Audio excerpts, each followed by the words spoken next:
जम्मू के रियासी में बदले हालात और जिस तरह से प्राकृतिक आपदा आई है, एक पहाड़ ने एक घर तबाह कर दिया। एक पहाड़ एक मकान पर गिरा और फिर एक घर तबाह हो गया। यानी कि ये जो शव आप देख रहे हैं, ये नासिर अहमद 38 वर्षीय और उनके पूरे परिवार के हैं। लगातार जम्मू प्राकृतिक आपदाओं के कहर से बाहर नहीं आ पा रहा है। हर रोज कोई ना कोई नया हादसा, कोई ना कोई नई घटना लगातार जम्मू को झंझोर रही है। कभी तवी नदी उफान पर, कभी बाढ़ की स्थिति, तो कभी शूटिंग स्टोन, लैंडस्लाइड और बादल फटने की घटनाएं। ये जो तस्वीरें आप देख रहे हैं, दरअसल ये जम्मू के पहाड़ी जिला रियासी के माहौर तहसील के बदर गांव की है। बदर गांव में शुक्रवार देर रात लैंडस्लाइड हुआ। भारी बारिश के बाद एक पहाड़ खिसक के एक घर पे आ गिरा और उसके बाद वहां पर जो मंजर हुआ वो सबके सामने है। और ये मंजर भी ऐसा जो आप ये कहें कि किसे दिखाएंगे, किसे सुनाएंगे, क्योंकि लगातार हादसे, लगातार इसी तरह के घटनाएं होती जा रही हैं। ये घटना दरअसल रियासी की है और रियासी का माहौर इलाका, जहां पर लगातार बारिश के बाद ये घटना हुई, जिसमें नजीर अहमद 38 वर्षीय और उनकी पत्नी वजीरा बेगम 35 वर्षीय, उनके साथ 5 बेटे उनके मारे गए हैं। ये जो घटना है 7 लोगों की मारे जाने की, दरअसल ये रियासी के माहौर इलाके की है। रियासी का माहौर इलाका पहाड़ी इलाका और वहां की ये जो घटना है जो हम आपको तस्वीरों में दिखा रहे हैं, ये लगातार घटना जो सामने आ रही है, ये बेहद दर्दनाक है। ये बेहद दर्दनाक घटना है और ये घटना रियासी में हुई है। जानकारी के मुताबिक रात भारी बारिश हुई और उसके बाद रात में ही ये पहाड़ जो है एक घर पे आ गिरा और फिर एक पहाड़ ने एक घर तबाह कर दिया। घटना रियासी के माहौर तहसील के बदर गांव की है। जानकारी के मुताबिक रियासी में देर रात भारी बारिश हुई। भारी बारिश के बाद एक पहाड़ लैंडस्लाइड एक घर के ऊपर आ गिरी और ये घर तबाह हो गया। घर तबाह होने का मतलब है केवल मकान नहीं ढहा, बल्कि उसके अंदर सो रहे 7 के 7 लोग हमेशा के लिए मौत की गहरी नींद सो गए। जो हमारे पास डिटेल्स हैं, नजीर अहमद 38 वर्षीय, उनकी पत्नी वजीरा बेगम 35 वर्षीय, उनके 5 बेटे, बिलाल अहमद 13 साल, मोहम्मद मुस्तफा 11 साल, मोहम्मद आदिल 8 साल, मोहम्मद मुबारक 6 साल और मोहम्मद वसीम 5 साल। ये 7 के 7 लोग इस घटना में मारे गए। बेहद दर्दनाक घटना। एक मकान के ऊपर एक पहाड़ गिरता है, लैंडस्लाइड होता है और उसके बाद उस घटना में सभी लोग मारे जाते हैं। एसडीआरएफ की टीम पहुंची, जब घटना की जानकारी मिली, मलबा हटाया गया और उसमें से शवों को निकाला गया। रियासी में भी हाई अलर्ट है मौसम का, डोडा में, रामबन में, मगर पिछली रात तीनों पहाड़ी जिलों के लिए कुछ बेहतर नहीं थी। अभी भी मौसम का अलर्ट लगातार जारी है।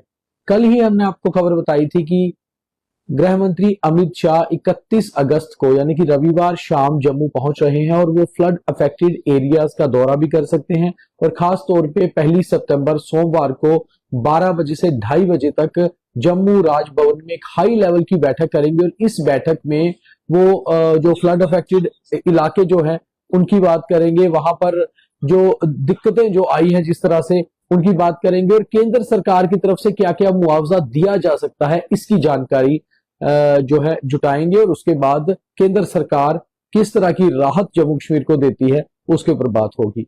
फिलहाल जो घटना आज सुबह रामबन में हुई है, जहां एक बादल फटने से 4 लोगों की मौत हो चुकी है, 4 शव बरामद हो चुके हैं, एक शख्स लापता है। वहीं दूसरी ओर रियासी में जो दूसरी घटना हुई जहां 7 लोग मारे गए एक ही परिवार के, तो कुल मिलाकर पिछली रात से पिछले 12 घंटे में करीबन जो हमारे पास अभी जानकारी है 11 लोगों की मौत हो चुकी है। इसके ऊपर लेफ्टिनेंट गवर्नर मनोज सिन्हा का भी मैसेज आया है। उन्होंने भी शोक जताया है और कहा है कि रियासी और रामबन दोनों इलाकों में जो ऑफिसर्स तैनात हैं, वहां की सिविल प्रशासन है, वहां के एसडीआरएफ टीम्स हैं या वहां की पुलिस एडमिनिस्ट्रेशन है, उनसे बातचीत हुई है। लगातार जो है रेस्क्यू ऑपरेशन किया जा रहा है, मगर बेहद दर्दनाक ये है कि 11 लोगों की मौत की जानकारी है और केवल एक लापता है। वहीं दूसरी ओर केंद्रीय मंत्री डॉक्टर जितेंद्र सिंह का भी मैसेज आया। उन्होंने कहा रामबन में भी बात हुई, रियासी में भी बात हुई कि जिस तरह की घटनाएं हो रही हैं लगातार। मुख्यमंत्री उमर अब्दुल्ला का भी कहना है, बहुत शोक जताया उन्होंने रियासी की घटना पर। वहीं स्थानीय जो नेता हैं, स्थानीय विधायक हैं, उन्होंने भी कहा। अभी अभी मैसेज आया हेल्थ मिनिस्टर और एजुकेशन मिनिस्टर सकी नायतू का कि बेहद दर्दनाक हादसा। मगर ये ऐसी प्राकृतिक आपदाएं हैं जिसके ऊपर सरकार पूरी तरह से बेबस नजर आ रही है। आप पहाड़ी इलाके में रह रहे हैं, बारिश होती है, लैंडस्लाइड हो जाता है, वो लैंडस्लाइड किसी घर पे गिर जाता है, किसी गाड़ी पर गिर जाता है, सरकार कुछ नहीं कर सकती। सरकार केवल अलर्ट जारी कर सकती है, मगर अलर्ट जारी करने में भी एक खास चीज होती है। एसओपी में खास तौर पे एक चीज कहा जाता है कि आप घरों से बाहर ना निकलें, मगर अगर मुसीबत आपके घर पे ही आ जाए तो आप कुछ नहीं कर सकते। जैसा नजीर अहमद के परिवार के साथ हुआ, वो तो अपने घर पे ही थे, अपने घर पे ही रात को सो रहे थे और घर के ऊपर ही एक पहाड़ आ गिरा, मलबा आ गिरा और उसके नीचे दबकर पूरा घर तबाह हो गया। और जब हम घर कहते हैं तो वो केवल मकान नहीं होता, बल्कि परिवार के सदस्य भी होते हैं। तो इसी तरह से मौसम विभाग अभी भी लगातार अलर्ट जारी कर रहा है कि जम्मू के सभी 10 जिलों में भारी बारिश का अनुमान है। आज भी बारिश हो सकती है, कल भी बारिश हो सकती है और आप जितना हो सके एहतियात बरतें।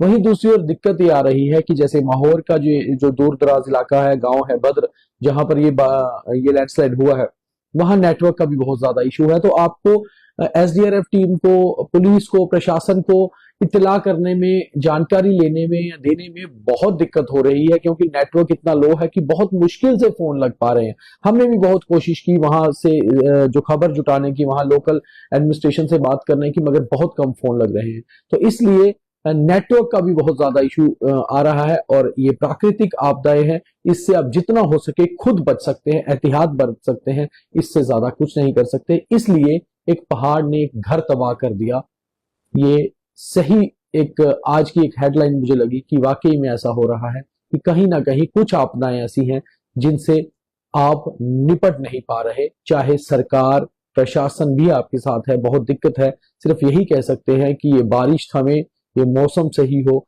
और कम से कम जो ये प्राकृतिक आपदाएं आ रही हैं इनसे हम लोग बच पाए। तो जो अपडेट शाम तक आएंगे हम आपके तक पहुंचाएंगे और हमारी कोशिश होती है किसी किस्म का भी पैनिक ना फैलाया जाए, कोई भी गलत खबर हमारे से नहीं जाए। इसलिए हम खबर को चाहे रोककर, चेक कर कर आपके तक पहुंचाते हैं, मगर हमारी खबर हमेशा 100% करेक्ट और क्रॉस चेक की हुई होती है। बहुत